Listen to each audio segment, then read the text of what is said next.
All right, guys, I got a 2008 Subaru Legacy tow-in. Customer states no crank, no start. I noticed a brand new battery. Popped this cap off. Looked a little bit deeper. Yep, you're seeing it right. Gonna go ahead and loosen up the terminal and remove that.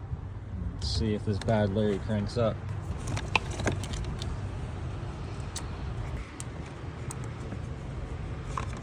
All right, I got the battery all secure and connected properly. So let's see if this thing cranks.